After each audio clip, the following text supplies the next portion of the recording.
Hey guys, how's it going? Hope you're doing well. My name is Crown, and today I'm going to read you some very interesting stories that I hope that you're gonna love. And now, without further ado, let's go!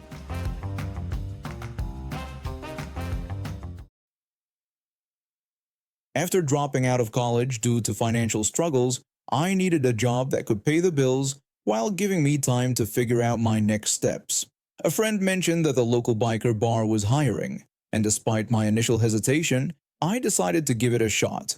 The owner took one look at me. This 20-something woman with barely any experience and surprisingly gave me a chance. He told me I had a good head on my shoulders, and sometimes that's all you need in this business. The first few months were rough.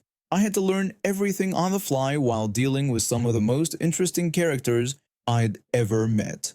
Most of the regulars were bikers and veterans, rough around the edges but generally decent people once you got to know them.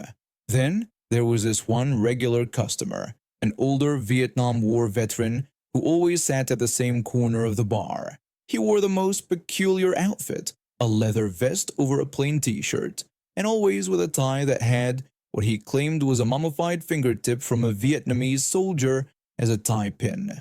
I never asked if it was real. Some things are better left unknown.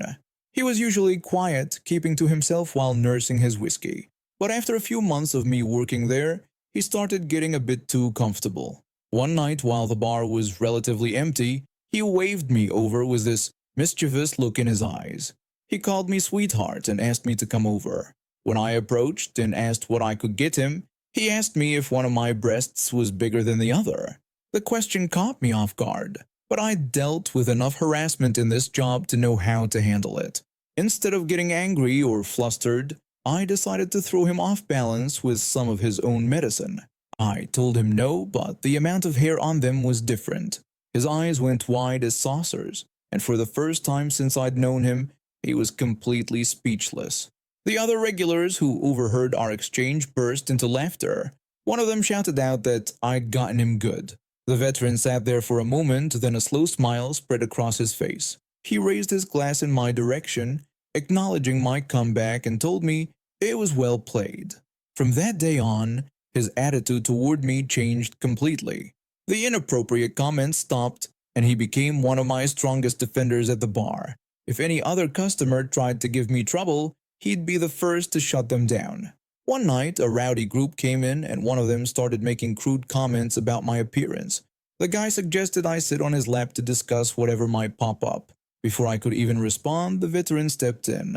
He warned the rowdy customer not to try anything, telling him that the last guy who messed with me got more than he bargained for, and mentioned they didn't want to know about the hair situation. The whole bar erupted in laughter, and the rowdy customer, completely confused, shut up and kept to himself for the rest of the night. Over the next year, we developed an odd sort of friendship. He'd still try to mess with me occasionally, but it was always in good fun, never crossing the line again. He taught me about different whiskeys, shared stories about his time in Vietnam, though I suspect some were greatly exaggerated, and became something of a protective figure in the bar. I ended up working at that bar for 3 years before moving on to better opportunities. On my last night, the veteran came in wearing his usual outfit, but this time he had a small gift box with him. He told me it was something to remember them by. Inside was a bottle of the expensive whiskey he'd always drink, with a note that read, "To the bartender with the uneven hair distribution, thanks for keeping us old-timers in line." I still have that bottle unopened sitting on my shelf.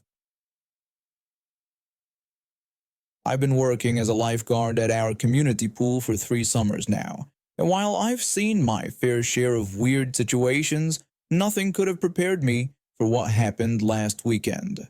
I had just gotten promoted to pool manager this season, and let me tell you, my first month was relatively smooth sailing until Karen showed up.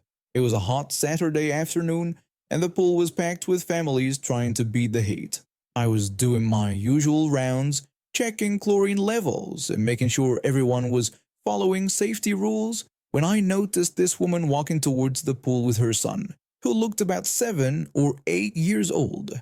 Nothing seemed out of the ordinary at first, but then I spotted her carrying what looked like a small cooler. I didn't think much of it since people often bring coolers with drinks and snacks. When I was checking the pH levels on the other side of the pool, I heard several kids screaming. Not the usual playful screams, but genuine shock. I called out to check if everything was okay. That's when I saw it. This woman was actually throwing live fish into the pool. Small ones, probably goldfish or something similar, and her kid was jumping around excitedly. Before I could even process what was happening, she pulled out an actual fishing rod from behind a pool chair. I asked her what she thought she was doing. She replied casually that she was teaching her son how to fish as if it was the most normal thing in the world. I told her that this was a community pool and fishing wasn't allowed here. She responded that there weren't any ponds or lakes nearby and her son needed to learn how to fish. She added that she'd be a bad mother if she didn't teach him these essential life skills.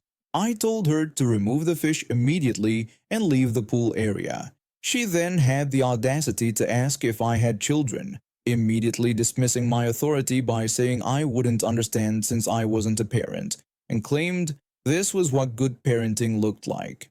By this point, other parents were pulling their kids out of the pool, and I could see some of the fish swimming around, clearly distressed. I identified myself as the pool manager and explained that this was against our policy, pointing out that she was contaminating the pool and creating a safety hazard. She mockingly responded about me being the manager, suggesting I should find some common sense, and declared that her taxes paid for the pool so she could use it however she wanted. I pulled out my phone to call security, but before I could dial, she got even more agitated. She announced defiantly that her son would learn to fish today, whether we liked it or not. She actually started to cast a fishing line into the pool. I had to step in closer to stop her before someone got hurt by the hook. I warned her that if she didn't leave immediately, I would call the police. That's when she completely lost it. She dropped the fishing rod, walked right up to me, and before I could react, she shoved me straight into the pool. My phone was in my pocket, and I was fully clothed. When I surfaced, I could hear other parents yelling and someone saying they were calling the police. Security arrived pretty quickly and escorted her out while she ranted about her parental rights and accused us all of depriving her son of a proper childhood. We had to close the pool immediately to remove the fish. We managed to save most of them and shock treat the water. I went home, dried off, and decided to press charges. The whole thing was caught on the pool security cameras, and several witnesses stayed behind to give statements. The police went to her house that evening and arrested her for assault and property damage. My phone was ruined. During her court appearance last week, the judge wasn't amused at all. She got slapped with a hefty fine, community service, and is now banned from all public pools in the county. She also had to pay for my phone and the pool cleaning costs. I later found out from another parent that she had been bragging on social media about her plan to teach stuck-up pool managers a lesson and turn public pools into free fishing spots for kids. Well, I guess the only lesson learned was by her, in the back of a police car. Her son is now taking proper fishing lessons at a local sporting goods stores program with his dad. Oh, and our pool now has a very specific rule posted at the entrance. No fishing equipment allowed. This includes live bait. I'm a 20-year-old college student from Missouri, working part-time at a local cafe to support myself through school. My parents divorced when I was young, and while my mom moved to California, I stayed with my dad and his new wife. My dad had always been controlling with money, insisting on managing my finances for my own good. When I got my first car at 18, he handled all the paperwork and insurance, telling me to focus on my studies instead. I trusted him completely. Why wouldn't I? He was my dad after all. Everything changed 3 weeks ago. I was driving home from my evening shift at the cafe, cruising in the slow lane of the highway. The roads were fairly empty, and I was looking forward to getting home and studying for my upcoming finals. That's when it happened. A massive semi-truck in the middle lane suddenly merged into my lane without warning. There was no time to react. The impact was devastating. My small sedan spun out like a toy car, sliding helplessly into the fast lane. The last thing I remember was seeing another car's headlights coming straight at me before everything went black. I woke up in the hospital with the worst headache of my life. The doctor said I had a severe concussion and was lucky to be alive. My stepmom was actually the first person to visit me. She expressed her relief at seeing me okay and then told me about a really good lawyer who had helped her cousin after their accident in 2016. She suggested I should definitely talk to them. Even my dad initially seemed supportive. He encouraged me to give the lawyer a call, saying we needed to make sure I was taken care of. The lawyer sounded experienced and understanding when I called. They explained how they could help me get compensation for my medical bills and lost wages. Everything was going well until they requested an in-person meeting. That's when my dad suddenly changed his tune. He demanded that I cancel the meeting, insisting that we didn't need lawyers involved and that the insurance would handle everything. When I asked him why, expressing my confusion since the lawyer seemed really helpful and the accident wasn't my fault, he just told me to trust him, claiming that lawyers only complicate things. Something felt off about his sudden change of heart. I started doing some digging, and what I discovered made my blood boil. Remember how my dad had assured me I had full coverage insurance? Well, that was a lie. I only had basic liability coverage. Even worse, the car wasn't even in my name as he'd claimed. It was still registered to him. When I confronted him about it, his reaction was telling. He tried to justify himself by saying he was just trying to save money on insurance premiums, adding that I was young and didn't need full coverage. When I called him out for lying and asked what if something had happened, he deflected, pointing out that something did happen. And this was exactly why we shouldn't get lawyers involved. He claimed they would just make everything more complicated. That's when it hit me. He was worried about getting in trouble for lying about the insurance and registration. He wasn't protecting me. He was protecting himself. Despite my ongoing concussion making it difficult to think clearly, I knew I had to take action. I reached out to my mom in California for advice. Her response was clear and supportive. She reminded me that I was an adult now, and if I wanted legal representation, that was my right. She told me not to let my father manipulate me anymore. She was right. The next day, I called the lawyer back and scheduled that meeting regardless of what my dad wanted. When he found out, he was furious. He yelled about how I was making a huge mistake and tried to pull the father card, claiming he knew what was best for me. I stood my ground and told him that he only knew what was best for his wallet, and I was done letting him control my life. The lawyer was shocked when I explained everything. It turns out my dad's deception didn't matter as much as he thought. Since the accident was clearly the truck driver's fault, their company's insurance would be responsible for covering my medical bills and other damages. The lawyer also helped me understand my rights and started the process of transferring the car registration to my name. My dad still tries to guilt-trip me, sending messages about how I'm betraying the family by getting a lawyer involved. But I've stopped responding. My stepmom, surprisingly, has been supportive throughout this whole ordeal, even offering to testify about my dad's deception if needed. The case is still ongoing, but I'm finally feeling in control of my life. The truck company's insurance has already agreed to cover my medical expenses, and there's talk of additional compensation for my trauma and lost wages. I've been married to my husband for 8 years now, and we have 2 wonderful boys aged 6 and 4. We usually spend Christmas at our home, making our own traditions and memories. This year, however, my mother-in-law had been insistent about us spending Christmas at their house, claiming she missed having a proper family Christmas. My husband and I both work full-time jobs, so shopping for Christmas presents can be quite challenging. This year I started planning early in September. I spent countless nights researching the perfect gifts for my boys, even getting some items personalized with their names. Given that we'd be traveling for hours to my in-laws' place, I decided to have everything shipped directly to their address to avoid the hassle of transporting all the gifts. My mother-in-law had offered to wrap the presents, which I thought was sweet. She'd been sending me updates about the packages arriving, and I felt relieved knowing everything was taken care of. That was until yesterday. After arriving at their house and getting the boys settled in their room, I asked her how the wrapping was coming along.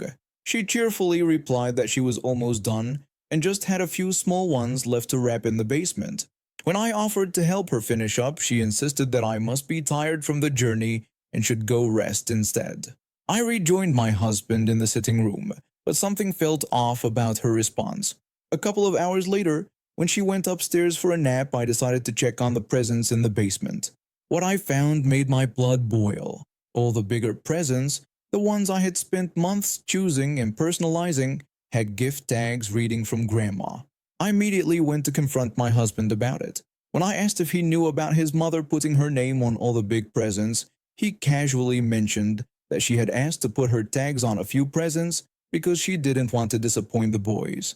I pointed out that she hadn't just taken a few, she claimed credit for all the expensive ones. He dismissed my concerns, saying it wasn't a big deal since we were only spending this one Christmas there anyway. When my mother-in-law came down from her nap, I couldn't hold it in anymore. I brought up the issue about the presents, and when she asked what about them, I told her I had noticed she put her name on all the bigger presents, the ones I had ordered and paid for. Her response was immediate tears and accusations of selfishness, claiming this might be one of her last Christmases. I had to remind her that she was 71, not terminal, and this wasn't about her last Christmas. It was about taking credit for presents I had carefully chosen for my children. She accused me of ruining Christmas, saying she just wanted to make it special. I responded by pointing out that she was stealing my joy of giving my children their presents.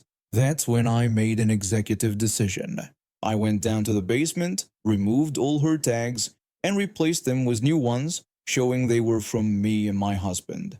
Then I went to the local store, bought some generic toys, wrapped them, and put from Grandma on those instead. When she discovered what I'd done, she threw a fit, but I stood my ground. I explained that these were the presents I had bought and planned for months, and if she wanted to give the boys special presents, she had plenty of time to buy her own.